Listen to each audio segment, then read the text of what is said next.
Standing orders be suspended. The honourable member for Nelson. Thank you, Mr President. I rise to speak on this question, which is incredibly frustrating and infuriating, actually, to be contemplating. We're being put in this position yet again. And I appreciate what the member for Omni has just said. It's disappointing, though, that she hasn't backed us in, having acknowledged the position that we've been put in as independent members. It's a shame that Labor won't back in the independents to actually do their job properly in this place, because we're being asked to not do our job properly in this place, and it's disgraceful, actually. And there's nothing faffing around about it, quite frankly, Member for Hobart, because you have a party, you have staff attached to your party, you contemplated this in the other place, and you had every opportunity for your party to make sure you felt equipped and prepared to debate it. None of the independents in this place had the luxury of that, none. And so it's absolutely unacceptable. When I had the experience of the COVID bills being rushed through this place in 2020, 10 months into my first term here in this place, it was an absolute shock to the system to have to be legislating in that way. It was so far from ideal. And yes, there were some amendments that were got up because a party had resources to do it. Well, I beg your pardon, there was Order. 2 MPs at that point. It was Had Rosalie resources, and I. had resources to do it. Staff. Had staff to do it. Here in this place, we don't have the luxury of that. And It wasn't luxurious, I'm telling you. And the thing that I came out of that experience with, Mr President, was a determination to never be put in that position where we are forced to rush through legislation under enormous pressure, and in particular when there are matters to do with parliamentary oversight that are part of that legislation that may be eroding or not putting proper parliamentary oversight in place. And I will not be put in that position again. However, having said that, to try to address that now under these circumstances is incredibly difficult, actually. It's incredibly difficult to try and get an amendment arranged now in time for us to be debating it tonight, for me to feel that it is a credible and defensible amendment and the right one to put forward to achieve what I'm trying to achieve. So I think it's so unacceptable to put us in this situation. We're not refusing to debate this bill full stop.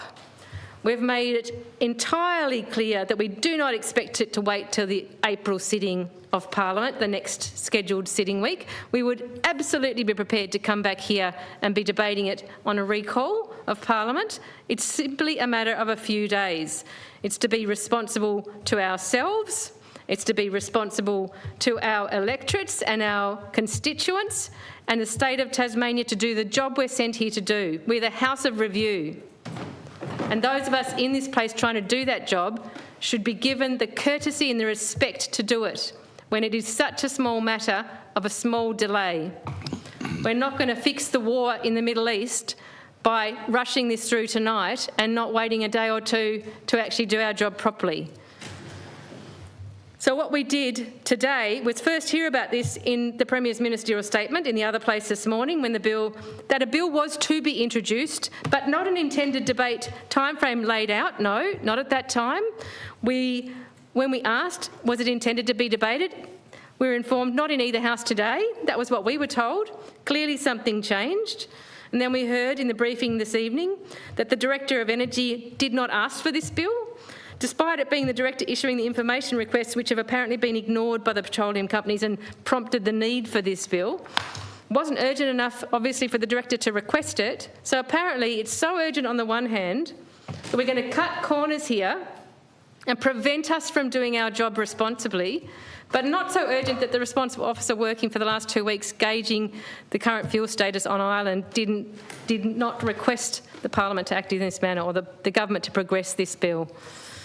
So, Mr President, I'm highly, highly frustrated that we are in this position. We're employed to be here for our electorates, to do our job properly with diligent scrutiny. We didn't get the bill and the second reading speech arrived via email at 7:12 p.m. tonight. That's when we got to see the second reading speech for this bill that we're about to contemplate. I particularly also want to point out that it's our democratic right to do our job properly here. I think the only reason that the government will not contemplate a different way forward, recalling us, for example, next week, is that the Premier's turning up to National Cabinet on Monday, and what we were heard at the briefing, actually, is that every other state's turning up to that National Cabinet having already acted in some way in their jurisdiction. And if we don't pass this bill tonight, then our Premier's going to turn up looking lazy and derelict, perhaps. Maybe that's what they're worried about.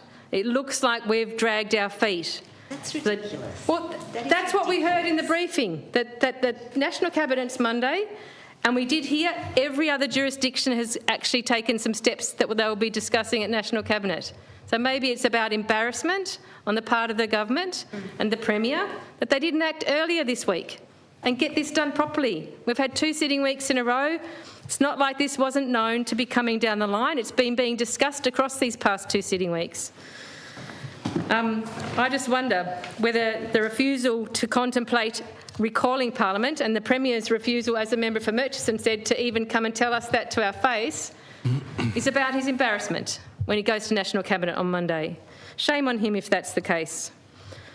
So, Mr President, that's my view on this. I'm incredibly frustrated about it. I'm trying to do my job properly.